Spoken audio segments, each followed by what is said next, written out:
अध्यक्ष महोदय, आज मैं विपक्ष के द्वारा लाए गए कटौती प्रस्ताव के पक्ष में बोलने के लिए खड़ा हूं। मैं इसके लिए आपको हम अपने नेता माननीय लालू प्रसाद यादव जी को, नेता प्रतिपक्ष भाई तेजस्वी प्रसाद यादव जी को और राष्ट्रीय जनता दल के सभी नेताओं को मैं दिल से धन्यवाद देता हूं कि आप लोगों ने अवसर दिया और इस अवसर लायक मुझे नबीनगर और बारून की जनता ने बनाया है। मैं उनको दिल से धन्यवाद देता हूं। आज हम लोग बिजली पे कटौती प्रस्ताव के पक्ष में मैं खड़ा हूं बोलने के लिए। मैं जिस विधानसभा से आता हूं वो विधानसभा नबीनगर है और नबीनगर की नई पहचान अगर आप देखेंगे तो इस बिहार में ही नहीं पूरे हिंदुस्तान के अंदर में और खास करके बिजली के क्षेत्र में जिस विधानसभा में जिस ब्लॉक में दो एनटीपीसी प्लांट, दोनों प्लांट को अगर मिला दिया जाए तो 5100 मेगावाट बिजली वहां पे पैदा होनी है। यह हम लोगों के लिए सौभाग्य का बात है कि हम लोगों ने उस दोनों परियोजनाओं को लगाने में हमारे क्षेत्र की जनता ने, हमारे किसानों ने, हमारे नौजवान भाइयों ने, मजदूरों ने, सबों ने मदद किया और मैं धन्यवाद देता हूं उनको।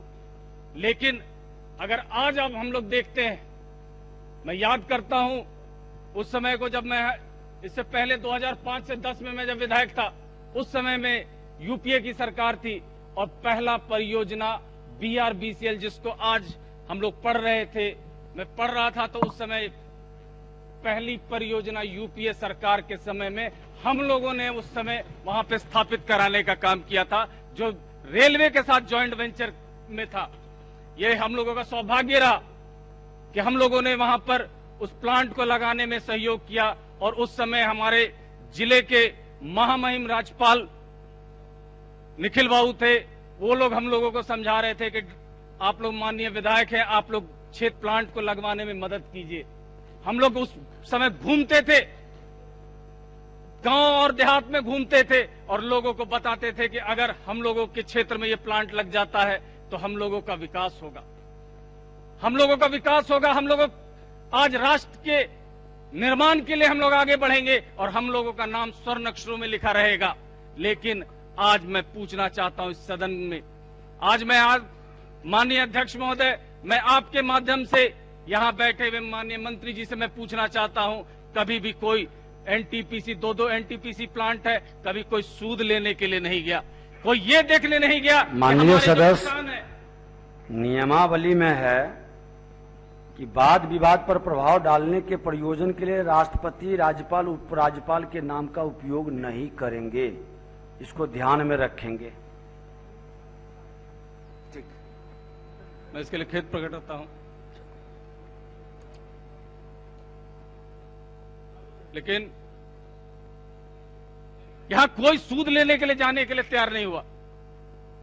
हम देखते रह गए कि जिस तरीके से वहां पर जमीन अधिग्रहण का मामला हो, जमीन अधिग्रहण जब हो रहा था किसानों का, और जिस समय जब ये जमीन अधिग्रहण हो रहा था, मुझे याद है वो समय 2007 जब पूरे हिंदुस्तान में सिंगूर का मामला चल रहा था और पूरे हिंदुस्तान के अंदर में सिंगूर का नाम गूंज रहा था। वहां पे उस समय में कोई किसान जमीन देने के लिए तैयार नहीं था, लेकिन 1001 किसान एक दिन में सहमति पत्र देने का काम किए। वो नबीनगर के ही किसान थे जो सहमति पत्र एक बार में देने का काम किए। उस समय तत्कालीन वहां के डीएम से वीर बहादुर पांडे जी ने उन्होंने कहा था कि यहाँ के जो किसान जो सहमति पत्र भरे हैं, मैं इनके लिए मेरे पास शब्द नहीं है, लेकिन हम लोग जानते थे, हम लोग जान रहे थे कि जो आने वाला समय है ये बड़ा जद्दोजहद का रहेगा, बड़ा जद्दोजहद का रहेगा और इनकी जो आवाज होगी, इनकी आवाज को दबाया जाएगा, इस क्षेत्र के नौजवानों को दबाया जाएगा। और हुआ भी वही। हम लोगों ने राष्ट्र के निर्माण में अपना जमीन दिया है, हम लोगों ने जमीन बेचा नहीं था, अपनी जमीन अधिग्रहण किया है। अधिग्रहण में हम लोगों का दायित्व था, आपका दायित्व बनता था कि उन लोगों के साथ उचित न्याय हो अगर उचित न्याय के लिए अगर वो किसान लड़ते हैं, अगर मुझे याद है अभी भी माननीय नीतीश जी यहाँ पे नहीं मौजूद है, लेकिन इनको भी याद होगा कि 2011 में जब माननीय नीतीश जी जब एनपीजीसी के लिए गए थे, एनपीजीसी जो बिहार के साथ ज्वाइंट वेंचर था, आज बिहार के साथ ज्वाइंट वेंचर टूट गया। आज पूरा का पूरा एनटीपीसी अपने से उसका परियोजना को चला रही है। लेकिन 2011 को मैं याद करता हूं, 2011 में माननीय नीतीश जी गए थे वहां पर, किसानों से बात करने के लिए सहमति नहीं बनी, लेकिन किसान अगर वहां पे विरोध कर रहे थे तो वहां पे बैठा हुआ पुलिस पदाधिकारियों ने वहां पे गोली चलवाने का काम किया, और वहां पे हमारे किसानों के ऊपर में जिस तरीके से वहां पे गोली चली, लाठी चली, हम लोग उस समय पुरजोर विरोध कर रहे थे। पुरजोर विरोध हो रहा था, किसानों ने आवेश में आकर पूरा ट्रेन जला दिया। तब नीतीश जी को मालूम हुआ कि नहीं, यहाँ के किसान देते हैं तो हक लड़के लेना भी जानते हैं, और उसका नतीजा ये निकला कि 1000 बीघा जो गैर मंजूरवा जमीन था, माननीय नीतीश जी ने उस समय आनन फानन में कह दिया कि जो 1000 बीघा जो गैर मंजूरवा जमीन है, जो मालिक गैर मंजूरवा जमीन है, जो 30 वर्ष का जिसका दखल कब्जा है, जिस किसान का 30 वर्ष का दखल कब्जा है, वो उसको पेमेंट मिलेगा। लेकिन हुआ क्या? आज भी मैं दावे के साथ कहता हूं मात्र 25% ही किसानों को मिला है, और आज किसान दर बदर घूम रहा है, कभी कलेक्ट्रेट घूमता है, अब तो एनटीपीसी प्लांट का बाउंड्री बन गया है, बड़ा बड़ा सीआईएसएफ का पुलिस और थाना लग गया है वहां पर, कोई किसान को अंदर जाने नहीं देता है, अपनी बातों को रखने नहीं देता है। ये बड़ा अफसोस का बात है। जो किसान राष्ट्र के निर्माण के लिए आगे अपना बढ़ चढ़ के अपना खून पसीना का जो जमीन था उसको देने का काम किया है, उन लोगों के साथ आज ये व्यवहार हो रहा है। आज खास करके अगर मैं अपने उस क्षेत्र के नौजवानों का अगर बात करते हैं तो एनटीपीसी के द्वारा शुरू में यह कहा गया था कि आप लोग हम लोगों को सहयोग कीजिए, आप लोगों को डिप्लोमा कराएंगे, डिग्री कराएंगे, और आप लोगों को हम लोग नियोजित करेंगे, हम लोग इसमें रोजगार देने का काम करेंगे। आज हमारे क्षेत्र के जितने लड़के हैं वहां पे खास करके जो प्रभावित है, जो विस्थापित है, उन लोगों को एनटीपीसी ने डिप्लोमा आईटीआई कराने का काम किया, लेकिन नौकरी देने का काम नहीं किया। आज वो भी लड़के अगर अपना जमीन देकर आज भी रोड पे घूम रहे हैं। आज अगर आप देखेंगे खास करके अगर किसानों को अगर उसका जमीन का दाम मिला तो उस जमीन पे काम करने वाले मजदूरों के बारे में, मजदूरों के मामले में अगर आप ध्यान से देखेंगे तो उस मजदूर का कोई गलती नहीं। माननीय सदस्य, आपके पास मात्र 1 मिनट का वक्त है, अपना भाषण कंक्लूड करें। उन मजदूरों के बारे में सोचिए जो उस जमीन पे काम करते थे। वहां पे एनटीपीसी का पॉलिसी है कि 750 दिन का एक मुश्त पेमेंट एनटीपीसी को देना है लेबर को, लेकिन आज तक विगत 10 साल के दरमियान में जिला प्रशासन आज तक ये नहीं पता लगा पाई कि ये मजदूर है कौन, रोज लिस्ट बनता है, रोज फट जाता है। खास करके अगर हम लोगों ने अपना इस हिंदुस्तान को, इस बिहार को अगर हम लोगों ने अपना जमीन देने का काम किया, हमारे किसानों ने काम किया है, तो उनका भी हक बनता था कि उनके विकास के लिए जो पैसा आता है, एनटीपीसी के द्वारा पैसा दिया जाता है, वहां 2 पॉलिसी चलता है। एक आरएनआर पॉलिसी चलता है, जब कोई भी प्रोजेक्ट बनता है तो उस समय आरएनआर प्रोजेक्ट के तहत क्षेत्र का विकास का काम किया जाता है, और सीएसआर का पैसा भी आता है जो क्षेत्र का विकास का काम किया जाता है। लेकिन बड़े अफसोस के साथ मुझे कहना पड़ता है, माननीय सदस्य आप अपना आसन ग्रहण करें। हमारे बिहार राज्य में माननीय पावर मिनिस्टर है, आरा से सांसद है, भारत सरकार के मंत्री है, लेकिन जो भारत सरकार के मंत्री है, मैं उनसे हरदम आग्रह करते रह गया कि माननीय मंत्री जी जो आप कर रहे हैं आसन ग्रहण करें, वो बहुत गलत है।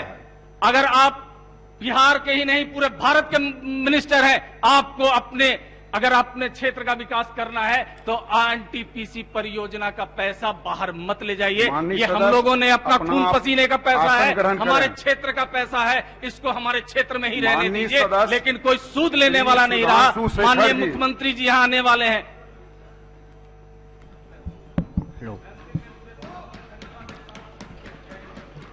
माननीय सभापति महोदय, मैं कटौती प्रस्ताव के विरोध में बोलने के लिए खड़ा हुआ हूं।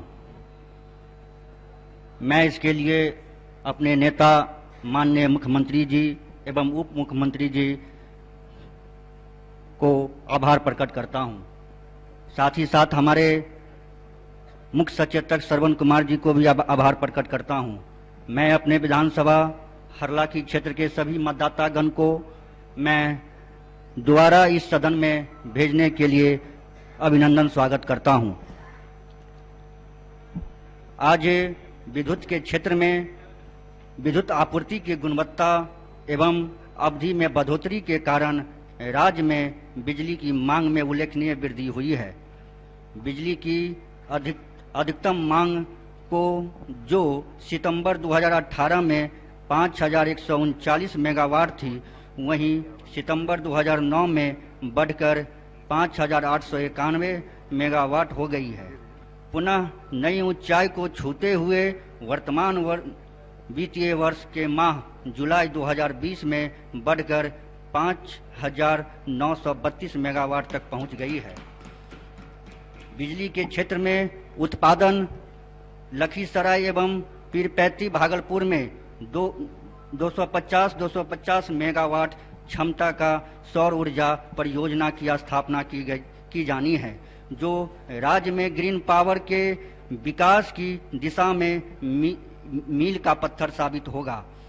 बक्सर में सतजल जल विद्युत निगम के द्वारा 660 मेगावाट से उत्पादन प्रारंभ करने का लक्ष्य है, जिसमें बिहार को 85% बिजली प्राप्त होगी। अध्यक्ष सभापति महोदय, एनटीपीसी द्वारा औरंगाबाद जिले के नवीनगर में निर्माणाधीन 660 मेगावाट की 3 इकाइयों में प्रथम इकाई से उत्पादन प्रारंभ हो चुका है तथा इसके बिहार को 515 मेगावाट बिजली प्राप्त हो रही है। सभापति महोदय, वर्ष 2014 में माननीय मुख्यमंत्री नीतीश जी ने कहा था कि अगर घर घर बिजली नहीं पहुंचा पाया तो चुनाव नहीं लड़ूंगा, और हमारे माननीय मुख्यमंत्री जी ने इस वादा को पूरा करके दिखाया है। अध्यक्ष सभापति महोदय, वर्ष 2005 के पूर्व बिजली कभी कभी आती थी और आज माननीय मुख्यमंत्री जी ने शहर हो या गांव 22 घंटे बिजली सप्लाई होती है। आज बिहार वासियों को बिजली की भरपूर सप्लाई मिल रही है। इसी का नतीजा है बिहार के लालटेन विलुप्त होने के कगार पर है।